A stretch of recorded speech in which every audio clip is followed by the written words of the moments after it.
ବିନା ମୋ କାହାଣୀ ଅଧା।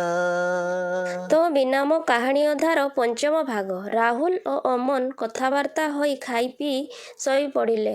ସକାଳୁ ଅମନ ତା ନିତ୍ୟକର୍ମ ସାରି କଲେଜ ବାହାରିଗଲା। ରାହୁଲ ସକାଳୁ ଉଠି ନିଜ କାମ ସାରି ବାହାରିଲା କିଛି କାମ ଖୋଜିବା ପାଇଁ। ସେ ସକାଳୁ କାମ ଖୋଜିବାକୁ ଲାଗିଲା। ସେ ସବୁ ଦୋକାନ ଖୋଜିଲା, ବହି ଦୋକାନ, ଲାଇବ୍ରେରୀ। ଦିନ 2ଟା ପର୍ଯ୍ୟନ୍ତ ଖୋଜିଲା। ତାପରେ ସେ ଗୋଟେ ହୋଟେଲରେ ବସିଥାଏ କିଛି ଖାଇବା ପାଇଁ। ସେ ସେଠାରେ ଖାଇବାର ଅର୍ଡ଼ର ଦେଲା। ତା ପାଖରେ ଗୋଟେ ପେପର ଥିଲା। ତା ଆଖି ଗୋଟେ କାମ ଉପରେ ପଡ଼ିଲା। ସେଠାରେ ଲେଖା ହେଇଥିଲା, ଯଦି ଆପଣ +2 ପାସ୍ କରିଛନ୍ତି ଆପଣଙ୍କୁ ଏଠାରେ ଚାକିରି ମିଳିବ। ସେଇ ପେପରଟି ନିଜ ସହ ନେଇ ତା ରୁମକୁ ଚାଲିଗଲା। ରୁମରେ ପହଞ୍ଚୁ ପହଞ୍ଚୁ ସନ୍ଧ୍ୟା 4ଟା ବାଜିଗଲାଣି। ସେତେବେଳକୁ ଅମନ କଲେଜରୁ ଆସିଯାଇଥାଏ। ଅମନ ରାହୁଲକୁ ଦେଖି କହିଲା, ରାହୁଲ ତୁ କୁଆଡ଼େ ଯାଇଥିଲୁ? ରାହୁଲ କହିଲା, କୁଆଡ଼େ ଯିବି? କାମ ଖୋଜିବାକୁ। ରାହୁଲ ଅମନକୁ ପେପରଟି ଦେଖାଇଲା। କହିଲା, ଅମନ ଦେଖ ତ, ଏହି ପେପରରେ କିଛି କାମ ବିଷୟରେ ଦେଇଛି। ତୁ ଜାଣିଛୁ କି ଏଇ ଜାଗାଟି? ଅମନ ଯେମିତି ଦେଖିଲା କହିଲା, ରାହୁଲ ତୁ କ'ଣ ପାଗଳ ହୋଇଯାଇଛୁ କି? ଏଭଳିକା କିଛି କାମ ନାହିଁ। ଏଭଳି କାମ ପେପରରେ ଆସୁଥାଏ। ତୁ ସହରରେ ଅଛୁ। ତୋତେ ଏଠିକାର ତର ତରିକା କିଛି ବି ଜଣା ନାହିଁ। ତୁ ଏପଟେ ସେପଟେ କାମ ଖୋଜନି। କାଲି ମୋ କଲେଜ ଛୁଟି ଅଛି। କଫେକୁ ଯିବା ତୋର କାମ ବିଷୟରେ କଥାବାର୍ତ୍ତା ହେବା ପାଇଁ। ଆରଦିନ ସକାଳୁ ରାହୁଲ ଓ ଅମନ କଫି ସପ୍ ଦୋକାନକୁ ଗଲେ। କଫି ସପ୍ରେ ମାଲିକ ପାଖକୁ ଗଲା। ଆପଣଙ୍କ କଫି ସପ୍ରେ କିଛି କାମ ମିଳିବ କି ମୋ ସାଙ୍ଗ ପାଇଁ? କଫି ମାଲିକ କହିଲେ, ଏବେ ତ କିଛି କାମ ନାହିଁ। କାମ ଆସିଲେ ତୁମକୁ କହିବି। ଅମନର ମୁହଁଟି ଶୁଖିଗଲା। ସେ ରାହୁଲକୁ ଆସି ସବୁ କଥା କହିଲା। ରାହୁଲ ମନ ଖରାପ ହୋଇଗଲା। ଏହିଭଳି କାମ ଖୋଜୁ ଖୋଜୁ 3 ଦିନ ହୋଇଗଲା। ଏପର୍ଯ୍ୟନ୍ତ ରାହୁଲକୁ କିଛି କାମ ମିଳିଲାନି। ରାହୁଲ ଅମନକୁ କହିଲା, ଅମନ ମୁଁ ଭାବୁଛି ସହରକୁ ଆସି ବହୁ ଭୁଲ କରିଦେଲି। ମୁଁ କିଭଳି ପାଠ ପଢ଼ିବି? ଅମନ କହିଲା, ରାହୁଲ ତୁ ଚିନ୍ତା କରନି। ତୋତେ ବହୁତ ଜଲ୍ଦି କାମ ମିଳିଯିବ। ଦିନେ ଅମନ କଫି ପିଇବା ପାଇଁ କଫି ସପ୍କୁ ଯାଇଥିଲା। ସେହିଦିନ ସେହି କଫି ମାଲିକ କହିଲେ, ଅମନ ଟିକେ ଏଠାକୁ ଆସ ତ।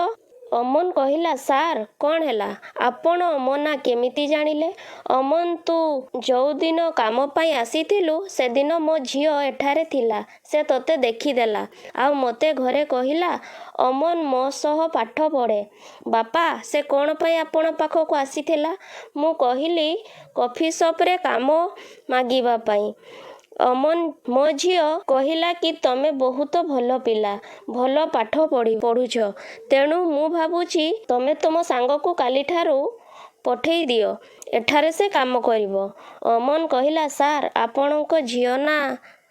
ସାର୍ କହିଲେ, ମୋ ଝିଅ ନାଁ ଜ୍ୟୋତି। ଅମନ କହିଲା, ସାର୍ ଆପଣ ଜ୍ୟୋତିର ବାପା?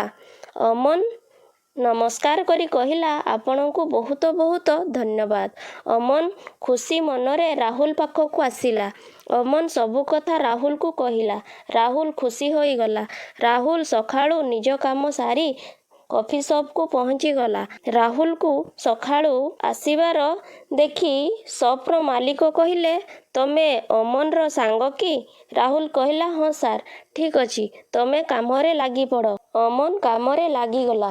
ସେ କାମ ମନ ଲଗାଇ କରୁଥାଏ। ତାର କାମ ଦେଖି ସପ୍ ମାଲିକ ବହୁତ ଖୁସି ହୋଇଗଲେ।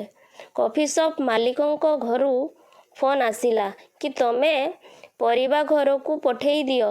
ସେଦିନ ସପ୍ରେ କାମ ବହୁତ ଥାଏ। ସପ୍ ମାଲିକ ରାହୁଲକୁ କହିଲେ, ରାହୁଲ ଏ ପରିବା ବେଗଟି ତମେ ଟିକେ ଆମ ଘରେ ପହଞ୍ଚାଇ ଦେବ ତ? ରାହୁଲ କହିଲା, ଠିକ୍ ଅଛି ସାର୍, ମୁଁ ପହଞ୍ଚେଇ ଦେଉଛି। ସେ ବେଗଟି ନେଇ ସପ୍ ମାଲିକ ଘରକୁ ଗଲେ। ସେ ଦୁଆରୁ କହିଲେ, ଦିଦି ପରିବା ବେଗଟି ନିଅ। ସପ୍ ମାଲିକାଣୀ କହିଲେ, ଭିତରକୁ ନେଇ ଆସ। ରାହୁଲ ବେଗଟି ଭିତରେ ନେଇ ରଖିଲା। ଆସୁ ଆସୁ ଦେଖିଲା ଜ୍ୟୋତି ପାଠ ପଢ଼ୁଛି। ରାହୁଲର ଆଖି ଜ୍ୟୋତିର ବୁକ୍ ଉପରେ ପଡ଼ିଲା। ଦେଖିଲା ଜ୍ୟୋତି ମ୍ୟାଥ୍ଟି ଭୁଲ କରୁଛି। ରାହୁଲ କହିଲା, ଆପଣ ଅଙ୍କଟି ଭୁଲ କରୁଛନ୍ତି। ଜ୍ୟୋତି କହିଲା, କ'ଣ କରିବ? ବହୁତ ଚେଷ୍ଟା ପରେ ମଧ୍ୟ ହେଉନି। ତମେ ପାରିବ? ରାହୁଲ କହିଲା, ହଁ, ଦିଅ, ମୁଁ କରିଦେବି। 1 ମିନିଟରେ ରାହୁଲ ଗଣିତଟିର ସମାଧାନ ବାହାର କରିଦେଲା। ଜ୍ୟୋତି ରାହୁଲକୁ ପଚାରିଲା, ତମେ କିଏ? ରାହୁଲ କହିଲା, ମୁଁ ଅମନର ସାଙ୍ଗ। ଜ୍ୟୋତି କହିଲା, ମୁଁ ତ ତମକୁ କଲେଜରେ ଦେଖିନି। ରାହୁଲ କହିଲା, ମୁଁ କଲେଜରେ ପଢ଼େନି। ରାହୁଲ ସବୁ କଥା ଜ୍ୟୋତିକୁ କହିଲା। ଆପଣମାନେ କୁହନ୍ତୁ, ଜ୍ୟୋତି ଓ ରାହୁଲ ଭଲ ସାଙ୍ଗ ହୋଇପାରିବେ କି ନାହିଁ? କାହାଣୀଟି ପସନ୍ଦ ଆସିଲେ ଲାଇକ୍, କମେଣ୍ଟ, ସେୟାର କରନ୍ତୁ। ଧନ୍ୟବାଦ।